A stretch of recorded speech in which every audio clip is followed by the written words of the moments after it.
कितना ताकतवर बन गया ये आप देख रहे हैं। तांगा ये अतीक के पिताजी का है। फिरोज तांगा वाले के घर अतीक का जन्म हुआ। अतीक बचपन में पढ़ाई में बहुत कमजोर हुआ करता था, 10वीं में फेल हो गया और पिता फिरोज प्रयागराज स्टेशन पर यह तांगा चलाया करते थे। गरीबी में अतीक का अमीर बनने का बहुत सपना था कि कैसे भी अमीर बन जाऊं। सपने को पूरा करने के लिए आसान रास्ता और शॉर्टकट लगा उस वक्त के अपराध करते हैं, क्राइम करते हैं, अगवा करते हैं, लूटपाट करते हैं, डकैती डालते हैं, फिरौती लेते हैं। आसान तरीका लगा तो फिरोज तांगावाला का बेटा 1971 में अतीक पहली बार सुर्खियों में आ गया। 17 साल की उम्र में अतीक ने पहली हत्या कर दी, पहला मर्डर। चकिया के आसपास वहीं का रहने वाला है, रंगदारी वसूलने लगा अतीक। प्रयागराज में तब चांद बाबा का खौफ हुआ करता था और चांद बाबा के खिलाफ अतीक को खड़ा किया गया। पुलिस और उस दौर के कुछ नेताओं ने अतीक को शय दी। चांद बाबा राजूपाल की हत्या में अतीक का हाथ आया। राजनीति में आने के बाद अतीक का साम्राज्य और बढ़ता चला गया। पुलिस प्रशासन को लगातार चुनौती दे रहा था अतीक। अब सोचिए, जरा सुनिए, अतीक जब नेता बन गया तो बताने लगा कि नेता को तो दबंग होना चाहिए। सुनिए अतीक का एक पुराना बयान। तो दबंग नेता तो होना चाहिए अगर काम करवा सके। अगर डीएम ना मानेगा, अगर 1 बजे रात में यहाँ पर काम है और मैं विधायक हूँ तो जनप्रतिनिधि अगर 1 बजे रात में जा रहा है जिलाधिकारी रात में आएगा तो कर जाएगा। ये तो एडवांटेज मिला ना आपको। नहीं, ये एडवांटेज आप नहीं सकते। हम लोगों ने रात में 2 बजे आईजी उठा दिया। दबंगई करना राजनीति को गलत बात नहीं, आप दबंगई किसको कह रहे हैं? काम करना गलत बात नहीं है।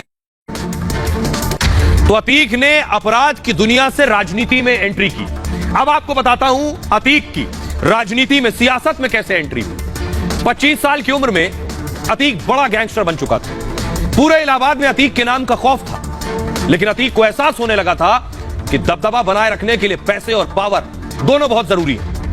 यही सोचकर 1989 में यानी 1989 में अतीक ने पहली बार चुनाव लड़ा। इलाहाबाद पश्चिम से निर्दलीय इंडिपेंडेंट चुनाव लड़ा और विधायक भी बन गया, जीत भी गया। 1991-93 में भी अतीक निर्दलीय ही लड़ा और जीता भी। 1996 में अतीक समाजवादी पार्टी में शामिल हो गया। साइकिल पर सवार होकर अतीक चौथी बार विधायक बना। अतीक ने खुद को यूपी के मुसलमानों का मसीहा बताया और सपा को मुस्लिमों की सबसे बड़ी हितैषी पार्टी कहा। सुनिए अतीक का जरा बयान। जब मायावती की सरकार रहती है, भाजपा की सरकार रहती है, तब आप दबके रहते हो अपने घर में, और जब मुलायम सिंह की सरकार होती है तो सीना तान के चलते हो सड़क पे, और जब सीना तान के सड़क पे चलते हो तो ये दूसरों को नागवार गुजरता है और इसीलिए दंगा होता है। अतीक को साइकिल की सवारी ज्यादा दिन तक भाई नहीं। 3 साल में ही साइकिल छोड़कर वो अपना दल के साथ हो गए। अपना दल ने अतीक को प्रतापगढ़ से टिकट दिया, लेकिन वो हार गए। 2002 में अपना दल ने अतीक को फिर इलाहाबाद से टिकट दिया। अतीक ने चुनाव जीता और चौथी बार विधायक बने। 2003 में अतीक फिर मुलायम की पार्टी में शामिल हो गए। समाजवादी पार्टी ने अतीक को फूलपुर से लोकसभा का टिकट दिया। अतीक फूलपुर से जीते और पहली बार सांसद भी बने। अतीक अब डॉन, विधायक और सांसद तीनों बन चुका था। इलाहाबाद से लेकर पूरे उत्तर प्रदेश में अतीक का डंका बज रहा था। विरोधी पार्टियां और नेता भी अतीक का गुणगान करने लगे थे।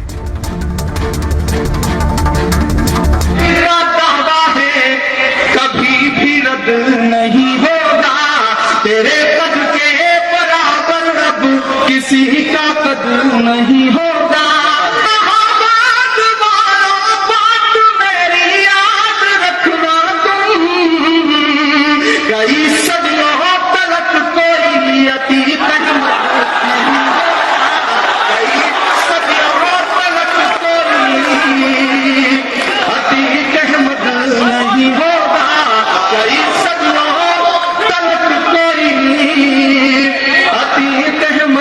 नहीं होगा। बड़ी दुश्वारियां हैं पर जिसे गाया जरूरी है। शायर इमरान प्रतापगढ़ी को आप सुन रहे थे। अभी कांग्रेस के सांसद हैं, उस वक्त ये सांसद नहीं हुआ करते थे। 2007 से अतीक पर शिकंजा कसना शुरू हुआ। मायावती की सरकार में अतीक गिरफ्तार हुआ। डॉन अतीक अहमद को जेल जाना पड़ा। 2014 में समाजवादी पार्टी की सरकार में अतीक को फिर राहत मिली।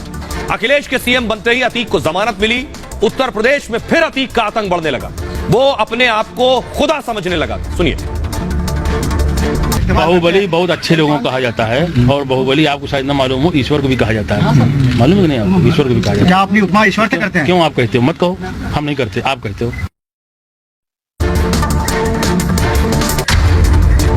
तो अतीक को आप सुन रहे हैं, अतीक क्या कह रहा है? आज अतीक के दिन बिल्कुल बदल चुके हैं, जिंदगी 180 डिग्री घूम चुकी है। जो अतीक की तूती बोलती थी वो आज कहां पहुंच गई है, ये आपने देख लिया। आइए अब मैं आपको बताता हूं, उससे पहले आपको सुनवाता हूं आज उमेश पाल की माता जी क्या कह रही हैं। उन्हें उम्मीद है कि इंसाफ मिलेगा, इसीलिए योगी अतीक को गुजरात से यूपी लाए। सुनिए। मुख्यमंत्री जी या यहाँ के प्रशासन जो भी हो, मुझे पूरा न्याय दे, इसके साथ कड़ी से कड़ी सजा की जाए, जो कि इसको भी पता चले कि हमने किसी के बेटे को लूटा है, तो मुझे भी आज ये सजा मिल रही है। मैं यही प्रार्थना करती हूँ मुख्यमंत्री जी से कि जितना भी हो सके कड़ी से कड़ी सजा इसको, इसके परिवार वालों को दे, ताकि इसको भी एहसास हो कि औलाद का दर्द होता क्या है। कि पूरे परिवार को इसके बेटे ने मारा, इसकी बीवी साथ में थी। हाँ, पूरा जितना भी लोगों ने किया है उनको एक एक गुना की सजा मिलना चाहिए। किसी तरह से पुलिस प्रशासन या मुख्यमंत्री इसको छोड़े ना। तो आपने सुन लिया उमेश की माता जी को। आइए अब आपको बताता हूं यूपी की पुलिस किसे ढूंढ रही है। अतीक तो आ गया, पुलिस ढूंढ रही है असद को। ये आप देख रहे हैं, जो असद अतीक का बेटा है जिसने उमेश की हत्या की, जो गोली चला रहा था। अगली तस्वीर दिखाइए जरा। असद कहां है, उसे पुलिस तलाश रही है। असद की लोकेशन मिल गई। असद की आखिरी लोकेशन कहां है ये आपको बताने जा रहा हूं। पिलर ग्राफिक्स है। आखिरी लोकेशन देश की राजधानी दिल्ली में मिली। इनपुट मिला था कि अतीक का बेटा असद दिल्ली में है। सूचना के आधार पर पुलिस टीम पहुंची। छापेमारी से पहले ही असद फरार हो गया। पुलिस टीम पहुंची तो कुछ नहीं मिला वहां। हत्याकांड के बाद असद लगातार लोकेशन बदल रहा है। इससे पहले असद नेपाल में जाकर छिपा था। एसटीएफ ने नेपाल में अतीक के गुर्गों को पकड़ा है। इसी गुर्गे कयूम ने असद को गाड़ी मुहैया कराई। कयूम ने ही असद को रहने का ठिकाना दिलाया। उमेश हत्याकांड में 5 आरोपी अभी तक फरार हैं। आरोपियों पर इनाम 2.5 लाख से 5 लाख तक किया गया। उमेश हत्याकांड के 2 आरोपी एनकाउंटर में ढेर हुए हैं। शूटर उस्मान, ड्राइवर अरबाज मुठभेड़ में मारे गए हैं। यूपी पुलिस की 28 टीमें शूटर्स को तलाश रही हैं। सुनिए क्या कुछ कह रहे हैं सांसद एसटी हसन और डिप्टी सीएम ब्रजेश पाठक। अब देखिए, वो ला रहे हैं, और उन्हीं लोगों ने कहा था कि हादसा भी हो सकता है, गाड़ी भी पलट सकती है। ये बीजेपी वालों ने कहा था। तो सारे देश को इस बात की चिंता थी कि एक हमारा जो जुडिशियल सिस्टम है वो खराब नहीं होना चाहिए। अदालतें सजा दें। हम किसी भी अपराधी के पक्ष में नहीं है, लेकिन हम कानून को बचाने के पक्ष में हैं। जो तरीके हैं कानून के, उसके हिसाब से सजा। माननीय न्यायालय का जो निर्णय है उसका हम लोग अनुपालन कर रहे हैं। इसके अलावा हमें कुछ नहीं कहना।